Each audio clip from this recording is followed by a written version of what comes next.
अस्सलामुअलैकुम सभी भाइयों मैं आपका छोटा भाई अकमल खान। भाइयों आज मैं मौजूद हूँ अपने एक बहुत ही प्रिय मित्र के पास, सालिम भाई के पास, जिनका पूरा नाम मोहम्मद सालिम है। तो इनके पास एक बहुत ही प्यारा बर्ड्स का कलेक्शन है। भाई बहुत शौकीन है बर्ड्स के और प्लांट्स के, जैसा कि आप देख पा रहे हैं। मैं आपको अच्छे से दिखाता हूँ। प्लांट्स और बर्ड्स के बहुत ही शौकीन है भाई। बाकी भाई ने अपने पूरी छत पे प्लांट्स कर रखे हैं और बर्ड्स कर रखे हैं। ये पूरा मेरे पीछे आप देख पा रहे हैं, ये पूरा बर्ड्स का सेटअप है। तो भाई के पास बहुत सारे बर्ड्स हैं। तो अभी मैं आपको एक एक करके सारे बर्ड्स दिखाऊंगा। पहले हम भाई से थोड़ा इंट्रोडक्शन लेते हैं। तो सालिम भाई, ये बर्ड्स, ये कितने साल का एक्सपीरियंस आपको इसके? भाई मैं 10 साल का एक्सपीरियंस हो चुका है आज की तारीख में। अच्छा, मुझे शौक से ही है, पहले से शौक है तो बर्ड्स का तो शौक रहा। फिर आप जैसे भाई की सपोर्ट मिलते रही और लोग मुझसे जुड़ते रहे। अरे मेहरबानी। शौक बढ़ता ही चला गया, कम नहीं हुआ। और अल्हम्दुलिल्लाह बहुत अच्छे तरीके का शौक है आज के टाइम में। और काफी तरीके के हर अलग अलग जो लीगल बर्ड्स हैं जी, जो इंडिया में नहीं पाए जाते, बाहर के बर्ड्स हैं जिनकी तरफ से सरकार की तरफ से अनुमति देती है, अनुमति देती है। आप इन्हें पाल सकते हैं, क्योंकि कुछ लोग आजकल बहुत फ्रॉड कर रहे हैं। ये हमारे पास जो बर्ड्स हैं सारे ही पालतू बर्ड्स हैं और इस पे बहुत। तो आपको मतलब कितने साल हो गए सालिम भाई पालते आपको? भाई टोटल मुझे 10 साल हो चुके हैं। 10 साल हो चुके हैं आपको। पहले इतने बर्ड्स नहीं थे, जैसे न्यूज हो गया कुछ। तो मैं बहुत जरूरी सवाल पूछूंगा सालिम भाई से। आपने शुरुआत किन बर्ड से करी थी?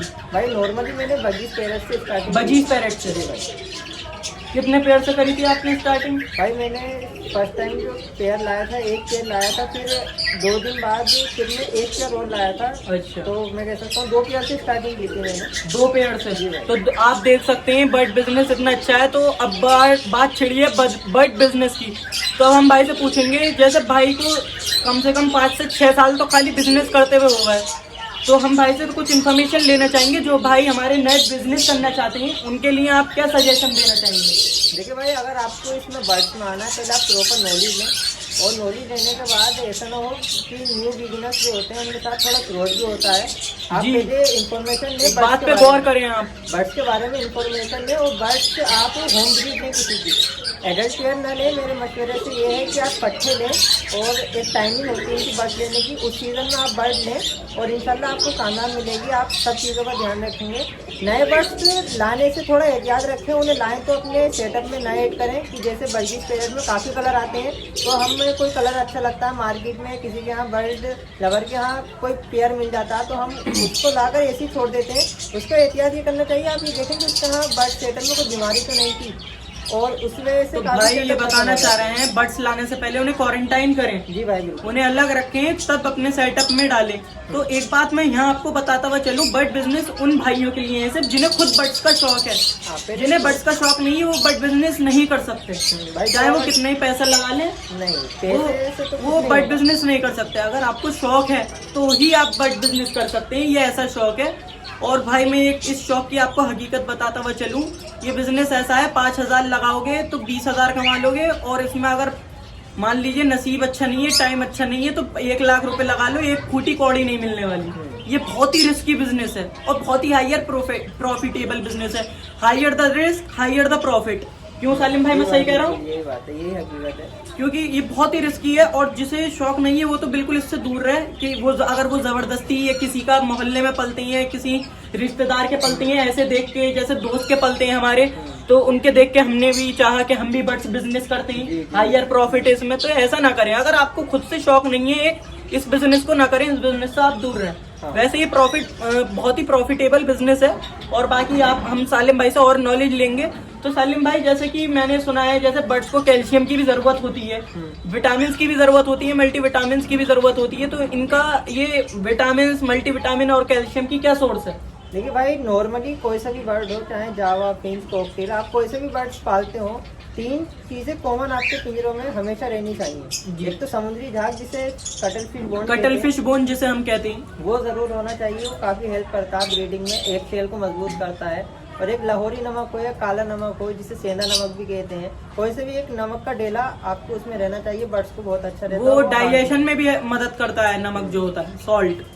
और कैल्शियम ग्लोव आपको अगर अवेलेबल नहीं है तो आप खुद भी बना सकते हैं, कोई काफ़ी बड़ा प्रोसेस नहीं है। आपको काफ़ी वीडियो यूट्यूब पे प्रोवाइड हो जाएंगी कैल्शियम ग्लोव कैसे बनता है, और उसका मटेरियल भी आपको इजीली आपकी सिटी में मिल भी जाएगा। ये 3 चीज़ें और रहनी चाहिए। कैल्शियम ब्लॉक तो बहुत ही सस्ते में बन जाता है, कोई ज्यादा महंगा चीज नहीं है, लेकिन बहुत ही अच्छी न्यूट्रिशन बर्ड्स को प्रोवाइड करता है कैल्शियम ब्लॉक। और बाकी हम भाई से पूछेंगे ये बर्ड ब्रीडिंग सीजन बताइए आप हमें, किस उसमें बर्ड ब्रीडिंग सीजन स्टार्ट होता है और कब एंड होता है, कब शुरू होता है? भाई नॉर्मली जो बर्ड ब्रीडिंग सीजन स्टार्ट होता है वो वहाँ की वेदर पे डिपेंड करता है। गर्मियों में किसी भी बर्ड का ब्रीडिंग सीजन नहीं होता। जब मानसून लगते हैं, मानसून की एंड चल रहा होता है तो उस वक्त ब्रीडिंग सीजन स्टार्ट होता है, क्योंकि जिस टाइम गर्मी होती है उस टाइम फर्टिलिटी नहीं आ पाती एग में।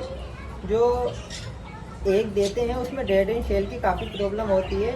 अलग अलग सिटी का अलग अलग वेदर के अकॉर्डिंग बर्ड का वो होता है और सीजन। बर्ड्स को रेस्ट देना भी बहुत जरूरी होता है। और अगर कॉमन की बात करें तो जहाँ नॉर्मली बर्ड का ब्रीडिंग सीजन होता है वो अगस्त से लेकर मार्च तक माना जाता है। अच्छा, अगस्त से लेके मार्च तक, तो इसलिए भी कुछ रेस्ट देना जरूरी होता है। एक तो पूरे साल आप किसी से ब्रीडिंग करा रहे हैं तो उसे थोड़ा सा रेस्ट देना भी जरूरी है। सही कह रहा हूँ मैं सालिम भाई? और फिर ये है, अगर आप ऑफ ब्रीडिंग सीजन में ब्रीड कराएंगे या बहुत ज्यादा गर्मियों में आप ब्रीडिंग कराएंगे, वो ब्रीड हो ही नहीं पाएगी। एक तो इनफर्टिलिटी की प्रॉब्लम आएगी, डेड इन शेल की प्रॉब्लम आएगी, और बर्ड्स भी अच्छे से मतलब सरवाइव नहीं कर पाएंगे। बहुत सी मैंने सालिम भाई मादियां ऐसी देखी हैं जो अंडों पे बैठे बैठे मर जाती हैं। होता है नहीं ऐसा? तो आप सुन पा रहे हैं, अगर आपको अपने बर्ड से प्यार है तो गर्मी में ब्रीडिंग ना कराएं। पूरा अल्लाह पाक ने 3 महीने की रेस्ट दिया है, पूरा 9 महीने आप ब्रीडिंग करा सकते हैं उनसे। और सालिम भाई से अब हम इन्फॉर्मेशन लेंगे। तो सालिम भाई, इसमें जो सबसे, अगर कोई मान लीजिए कोई बिगिनर पालना चाहता है एज अ शौक, मैं बिजनेस की बात नहीं कर रहा हूँ, सिर्फ एज अ शौक की बात कर रहा हूँ, तो उसे किन चीज से स्टार्ट करना चाहिए, किस चीज? नॉर्मली सबसे पहले बगीच पैरेटी आते हैं, वो उनका कलर थोड़े अट्रैक्टिव होते हैं और वो अच्छे भी लगते हैं, या फिंच हो। अच्छा, तो जो भी बिगिनर है, क्योंकि एक तो वो रखने में आसान होते हैं बजीज पैरेट और फिंचेस, और दूसरा अब हम क्या कहते हैं सालिम भाई से पूछेंगे, कोई अगर बिजनेस करना चाहता है, क्योंकि भाई खुद 5 से 6 साल बिजनेस कर रहे हैं, भाई ने खूब मेहनत करी है इनके बिजनेस में, और संभल में जो बर्ड्स कीपर है वो भाई को अच्छे से जानते भी हैं, अच्छा खासा बड़ा भाई के पास सेटअप भी है। तो सालिम भाई, किन बर्ड से स्टार्ट करना चाहिए बिजनेस? भाई अगर बिजनेस के पर्पज से देखें तो आपके पास एक से ज़्यादा कॉलोनी होनी चाहिए, एक प्रॉपर आपके पास स्पेस होना चाहिए, और थोड़ा टाइम मैनेजमेंट के ऊपर आप फोकस करेंगे तो आपको कामयाबी ज़रूर मिलेगी। चाहे आप बगीच पैरेट कोई बड़ा शौक के तौर से आप बिजनेस पे लाना चाहें तो आपको बगीच पैरेट से भी कामयाबी मिल जाएगी। तो जैसा कि आपने सुना, बजीज पैरेट से ही आपको कामयाबी मिल सकती है। ये जरूरी नहीं है कि आप 1-2 लाख या 5 लाख 10 लाख रुपए लगाएं। ये तो बहुत, मतलब पहले आप 1 साल ऐसे पालें कि उससे एक्सपीरियंस ले कि किस बर्ड का क्या नेचर है, कैसे ब्रीड करता है। फिंचेस और बजीज बहुत ही कॉमन और बहुत ही, ये समझ सकते हैं, बहुत ही ज्यादा शुरुआती बर्ड्स हैं। तो अब बहुत ही ज्यादा सिंपल है, कोई कॉम्प्लिकेटेड नहीं है, कोई इनके पीछे रॉकेट साइंस नहीं है। इनके पीछे इनकी ब्रीडिंग कराने के लिए तो हम इनसे बहुत अच्छे से ब्रीड ले सकते हैं। क्यों सालिम भाई? बहुत अच्छी ब्रीड करते हैं, बहुत इजीली इनसे ब्रीडिंग आप ले सकते हैं और आपके घर पे एकदम ये सेट हो जाती है जी। ये मतलब नेचर के साथ या आपके एटमॉस्फेयर के साथ ढल जाते हैं, ये कह सकते हैं। हाँ, ये कह सकते हैं। और जैसा कि सालिम भाई, मैंने अभी डव भी देखी, कॉकटेल्स भी देखे और लव बर्ड्स भी देखी, तो इनके बारे में आप हमें कुछ बताएं, कुछ इन्फॉर्मेशन दें इनके बारे में आपके पास जो है।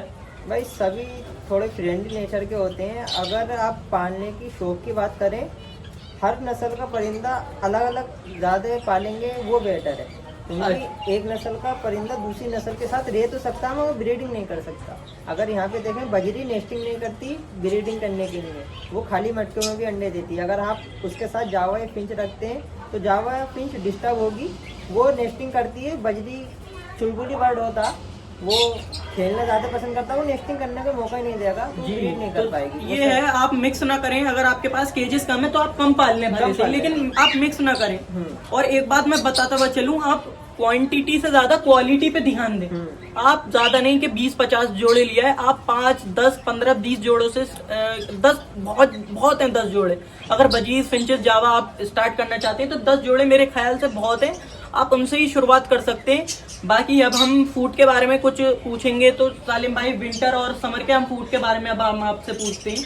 तो पहले आप हमें समर के फूड के बारे में बताइए, क्या क्या अच्छा रहता है समर के फूड में देना? भाई हम नॉर्मली जितने भी हमारे बर्ड्स हैं वो हम उन सबको सीड मिक्स ही प्रोवाइड करते हैं, और सीड मिक्स रेडीमेड भी ले लेते हैं, मुरादाबाद में बहुत आसानी से अवेलेबल हो जाता है, और खुद भी हम बना लेते हैं।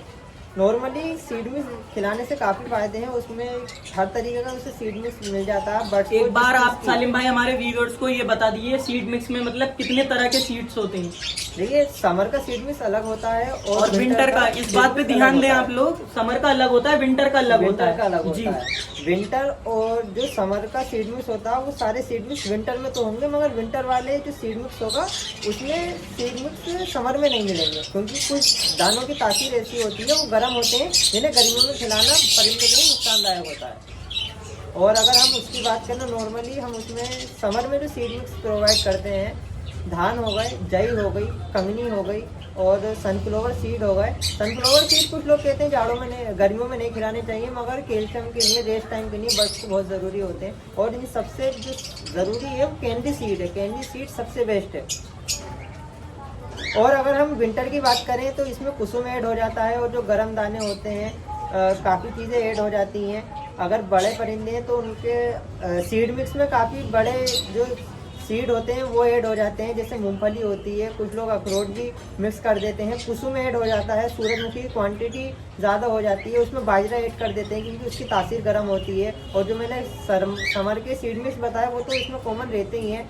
और कुछ वैरायटी के सीड मिक्स ऐसे होते हैं जो आप अगर बनाना चाहें, जिसमें काली कंगनी आती है, रेड मिलट आती है, इंग्लिश में कंगनी को मिलट कहते हैं। नॉर्मली कंगनी तो सब बर्ड खाना पसंद करते हैं, इसलिए अगर जो आपके पास प्रोवाइड हो जाए उसके हिसाब से भी आप सीड मिक्स प्रोवाइड करेंगे तो आपके बर्ड बहुत अच्छे रहेंगे।